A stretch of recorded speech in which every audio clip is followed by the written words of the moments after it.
വാഗമണിൻ്റെ part 2 കാണണ്ടേ? അപ്പോൾ നിങ്ങൾ ഈ വീഡിയോ ഒക്കെ കാണുന്നതിനൊപ്പം തന്നെ നമ്മുടെ ചാനലൊക്കെ ഒന്ന് സബ്സ്ക്രൈബൊക്കെ ചെയ്യണം കേട്ടോ. അപ്പോൾ നമ്മളിങ്ങനെ വാഗമൺ പുള്ളിക്കാനം വഴി ഇങ്ങനെ പോയിക്കൊണ്ടിരിക്കുകയാണ്. അപ്പോൾ ഒട്ടും തിരക്കില്ലാത്ത നല്ല ഭംഗിയുള്ള വഴികളാണ് കേട്ടോ. രണ്ട് സൈഡിലും നല്ല മലയും പുൽമേടും ഒക്കെ ആയിട്ട് നല്ല അടിപൊളി വഴിയാണ്. അപ്പോൾ നമ്മളിങ്ങനെ പോയിക്കൊണ്ടിരുന്നപ്പോൾ ജോർജറ്റ് പറഞ്ഞു അങ്ങനെയാണെങ്കിൽ നമുക്ക് നമ്മുടെ സബ്സ്ക്രൈബേഴ്സിനെയും കൂടി ഇതൊക്കെ കാണിക്കാമെന്ന് പറഞ്ഞിട്ട് അങ്ങനെ നമ്മൾ ചെറിയൊരു ഷോട്ടൊക്കെ എടുത്താണ് കേട്ടോ.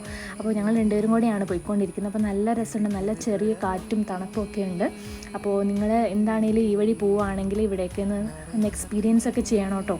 അപ്പോൾ അങ്ങനെ നമ്മൾ ഒട്ടും വണ്ടിയൊന്നും ഇല്ലാത്ത നല്ല വഴിയാണ് കേട്ടോ. ഭയങ്കര കാം ആൻഡ് ക്വയറ്റ് ആയിട്ട് നിങ്ങൾക്ക് കാണുമ്പോൾ തന്നെ അറിയാം വേറെ വണ്ടികളൊന്നുമില്ല. അപ്പം നമുക്ക് നല്ല പീസ്ഫുള്ളായിട്ട് പോയി വരാൻ പറ്റുന്ന ഒരു റോഡാണ് കേട്ടോ ഇത്. റോഡ് ട്രിപ്പും ആവും, അതുപോലെ തന്നെ നല്ലൊരു ആംബിയൻസും ആണ്. അപ്പോൾ നിങ്ങൾ എന്താണെങ്കിലും ഇതിലൂടെയൊക്കെ പോവുകയാണെങ്കിൽ ഇങ്ങനെ ഒരു ബൈക്ക് ട്രിപ്പൊക്കെ ഇതിലൂടെയൊക്കെ ഒന്ന് പ്ലാൻ ചെയ്യണം കേട്ടോ. സോ ഇതാണിത് നമ്മുടെ വീഡിയോ. ബൈ.